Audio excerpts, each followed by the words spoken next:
Most people remember the moon from Majora's Mask as creepy. That's selling it short. It's a screaming, contorting face falling out of the sky for 3 straight days, and nobody in Termina can do a single thing about it. But here's what most people miss. The moon isn't just terrifying, it might be in pain. The moon will hit Termina in exactly 72 hours. Not roughly, exactly. And you get to watch every single second of it happening. But at least the moon only falls once. The people of Termina aren't that lucky. The 3-day loop. The moon is terrifying, sure, but the moon is just a deadline. The thing that actually breaks your brain is the clock. Majora's Mask gives you exactly 72 hours, 3 days. Time moves at roughly 80 times normal speed, and when that final hour hits, the world ends. Your only option is to play the Song of Time and reset everything back to the dawn of day one. Your masks and key items carry over. Your memories carry over. Nothing else does. Every person you helped forgets you helped them. Every relationship you built evaporates. Every life you saved gets unsaved. Here's where it gets dark. The Bomber's Notebook tracks 20 distinct NPC schedules across those 3 days, and every single one of them plays out identically, every single cycle. Anju waits for Cafe. The postman runs his route. The bombers do their thing. They don't know they're repeating. They don't know they've lived this Tuesday 14 times already. They just exist, on rails, forever. Link is the only conscious being in the entire loop. Think about that for a second. Most players end up resetting dozens of times before finishing the game. That's dozens of resets, where Link watches the same people laugh at the same jokes and cry about the same problems, knowing none of it sticks, knowing he's the only one who remembers any of it. That's not a game mechanic. That's a prison, and some people think he was already dead when he walked into it. But before we go there, we need to talk about what those masks are actually doing to him. The moon's agony. Most people talk about the moon in Majora's Mask like it's a weapon, a giant rock with a face, dragged down to wipe Termina off the map. But the closer you look, the less it feels like a weapon, and the more it feels like a victim. Because the moon doesn't just descend, it deteriorates. Its expression changes with each passing day, twisting from something almost playful into something that looks genuinely tortured. By the final day, that face doesn't read like rage, it reads like pain, and that's what makes it worse. If Majora's Mask is controlling Skull Kid, and Skull Kid is forcing the moon down, then the moon may not be acting on its own at all. The thing hanging over Termina isn't just an unstoppable threat, it may be another living thing caught inside Majora's cruelty, warped into an instrument of apocalypse against its will. That means the final horror of Termina isn't just that everyone is about to die,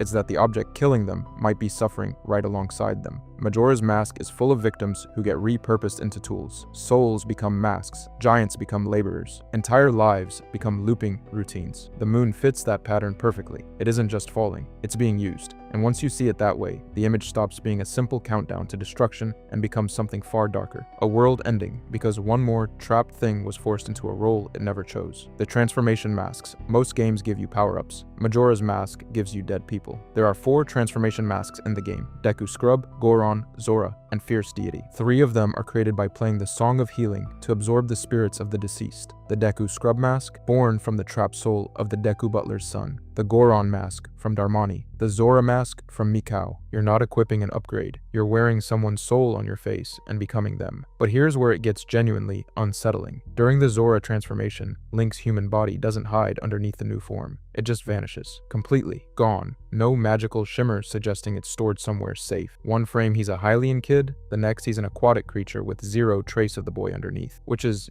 not ideal. And this isn't a disguise. Link doesn't wear these masks like a Halloween costume. He becomes the form. His voice changes. His abilities change. His entire physical structure is replaced. The Fierce Deity mask is even stranger, handed over by the Moon Children with zero context for what it actually is. No dead soul to trace it back to. Just raw, unexplained power with a face. 3 masks forged from the dead. One from something nobody can explain. 4 times, Link's body just stops existing. By the end of the game, you have to wonder how much of the original kid is even left. But if you think body horror is the worst this game has to offer, wait until you see what's hiding inside Stone Tower Temple. The Stone Tower Temple. This is the dungeon that breaks reality. Stone Tower Temple is the only major dungeon in Majora's Mask that you can't even access until you've collected all the transformation masks. You've already worn the faces of the dead. You've already lost yourself 3 times over. And now the game rewards you by making gravity optional. Here's how it works. When you shoot the red emblem, switches with your light arrows, the entire dungeon flips 180 degrees. Ceiling becomes floor. Sky becomes ground. You're walking on what used to be above you, fighting enemies that are now upside down relative to where they started. The whole structure inverts, and the game just keeps going like nothing happened. But here's where it gets weird. The temple is covered in imagery that doesn't appear anywhere else in Termina. Carved tongues, inverted Triforce symbols, blocks depicting what looks like someone reaching toward the heavens. When the dungeon flips, those carvings flip too, and suddenly the ones that looked reverent now look blasphemous. The whole place reads like a monument to something that tried to challenge the gods and got punished for it. Up and down aren't physical directions anymore. They're statements about where you stand in relation to whatever built this place. And that raises a question the game never answers. If gravity is arbitrary, if physical orientation is just a suggestion, what else in this world is fake? Stone Tower Temple doesn't just warp space. It suggests that Termina itself might be a construct operating on rules that were never meant to be stable. The laws here aren't broken. They were never real to begin with. But if you think unstable reality is disturbing, wait until you see what happens when an entire kingdom dies and refuses to stay dead. The kingdom of Icona. Most areas in Majora's Mask have some thread of hope woven into them. Icona has zero, literally none. It is a graveyard that forgot to stop moving. The kingdom fell in an ancient war against the Garo, a clan of ninja spies. That's about all you get. No grand redemption arc, no reconciliation, just the aftermath. And that aftermath is a crumbling canyon filled with the corpses of everyone who lived there, still walking around as Gibdos and Redeads, not monsters, citizens, trapped in rotting bodies with no ability to pass on, no ability to rest, no ability to do anything except exist in a place that stopped being a kingdom a long time ago. Their ruler, Igos du Ikana, is still sitting on his throne, a skeleton, fully conscious, fully aware that his kingdom is dust and his people are hollow, shambling things. He's been sitting there for what could be centuries, ruling over nothing. And then there's Sharp and Flat, the composer brothers who served the royal family. One got corrupted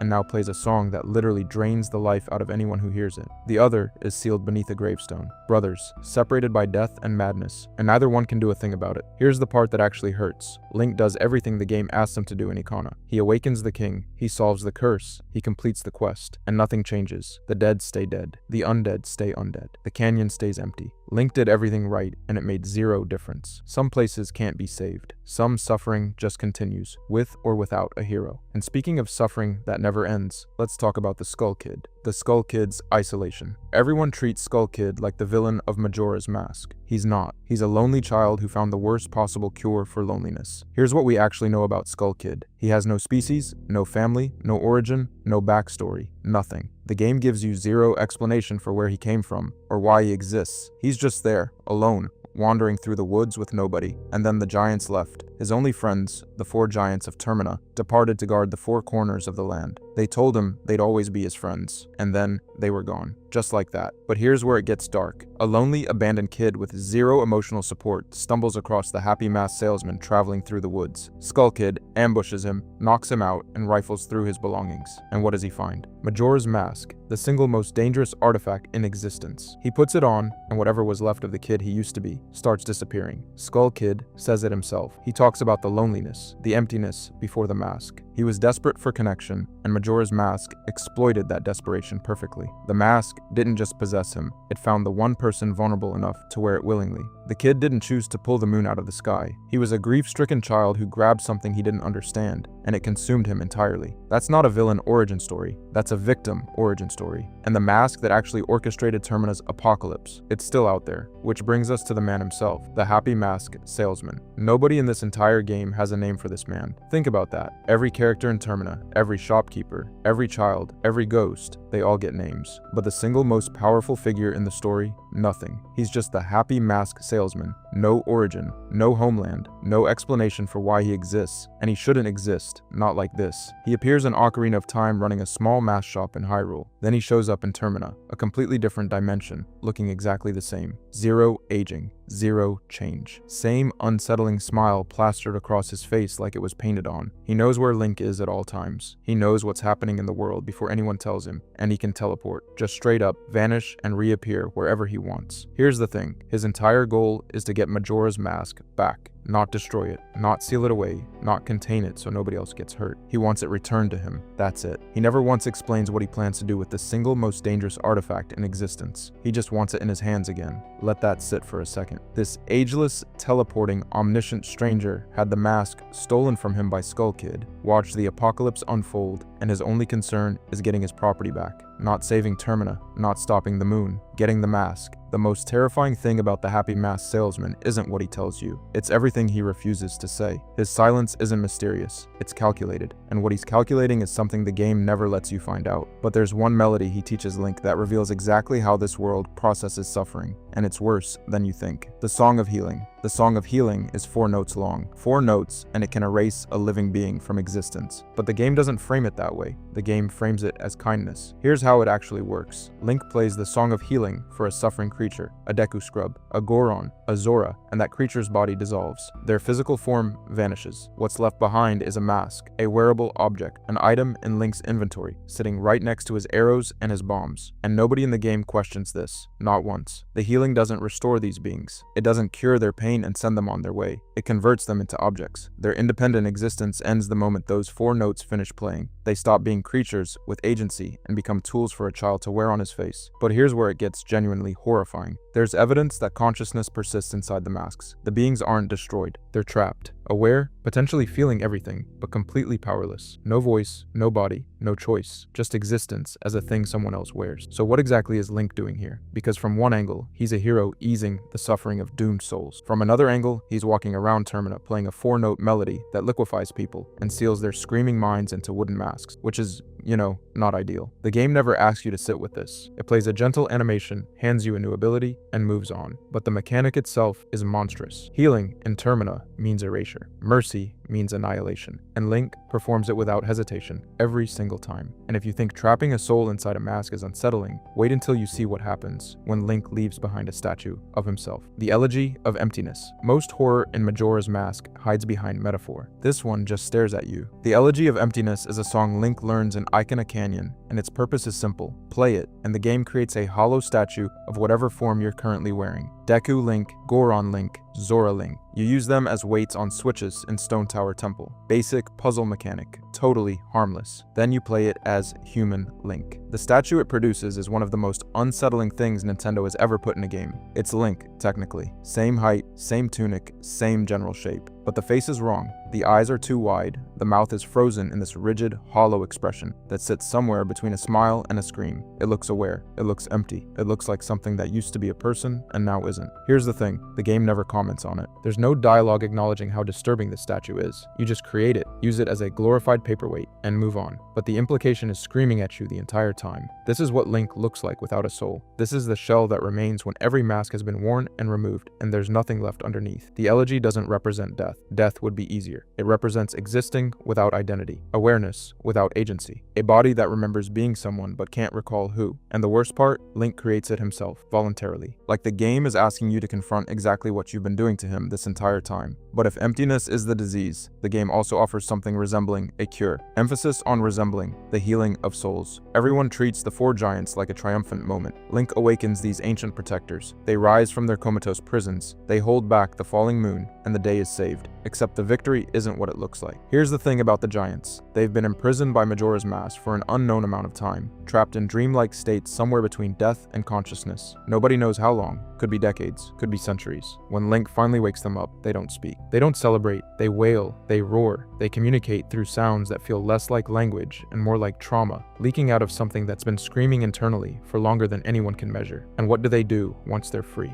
They hold up the moon, their muscles locked, their bodies straining, their existence reduced to being load-bearing pillars while Link fights Majora inside the moon itself. They can't help with the actual battle. They can't restore Termina. They can't save themselves. All they can do is brace against a celestial body and wait for someone else to solve the problem they're physically preventing from getting worse. The Giants' rescue is just a transfer from one nightmare to another. Link wakes them from imprisonment, only to immediately conscript them into emergency labor. Sure, they destroy the moon after Majora dies and go their separate ways, but that doesn't erase what they endured. Healing in this game doesn't mean restoration. It means reassignment. You're not cured, you're just repurposed into something useful for someone else's quest. So, is Link a hero here, or is he just really efficient at finding new ways to exploit suffering beings? I don't know what to tell you, but if you think the Giants' fate is bleak, the game's entire emotional architecture might be even darker than you realize. The 5 stages of grief. There's a framework that, once you see it, makes the entire game collapse into something far worse than a save-the-world adventure. Denial. Link enters Termina and immediately resists the 72-hour countdown. He plays the Song of Time over and over, refusing to accept that this world has an expiration date. He rewinds, he resets.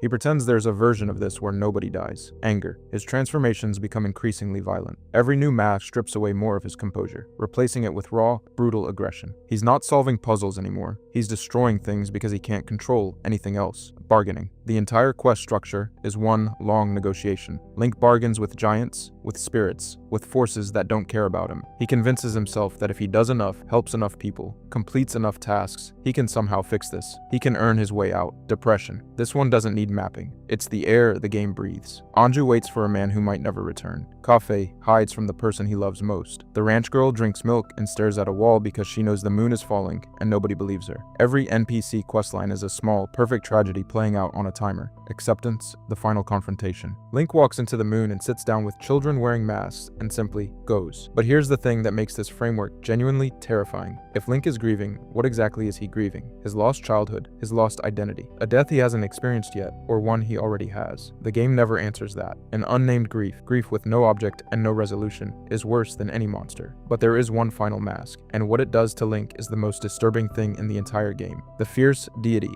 Every mask in this game takes something from Link. The Deku Scrub takes his body. The Goron takes his form. The Zora takes his species. But the fierce deity mask, it takes everything. To even obtain it, Link has to collect every single non-transformation mask in the game. 20 masks. Every favor he's done, every person he's helped, every connection he's built across Termina. All handed over at once to the children on the moon. And in return, he gets the one mask that doesn't just change what he looks like, it changes what he is. Here's the thing. When Link puts on the fierce deity mask, he doesn't power up. He disappears. What stands in his place is a towering, godlike entity with a demonic face and enough raw, destructive force to annihilate anything in front of it. No shield, no defensive tools, just pure, overwhelming aggression. The fierce deity doesn't defend, it destroys. That's all it knows how to do. And here's where the horror lands. You don't have to use it against Majora. You can fight the final battle as Link, with your own skill, your own tools, your own identity intact. The game gives you a choice, and that choice is what makes the fierce deity so deeply unsettling. Because the game is asking you, directly, whether you're willing to erase Link entirely, just to make the fight easier, to trade every good deed he's ever done for the power to obliterate a god. The hero wins either way, but one path costs him everything he is, which raises a question the game never answers and never intends to. If you choose the mask, did Link survive his own victory, or did the mask win? Every transformation throughout this entire game has been building to this single moment, the slow, methodical erasure of a child's identity, mask by mask, soul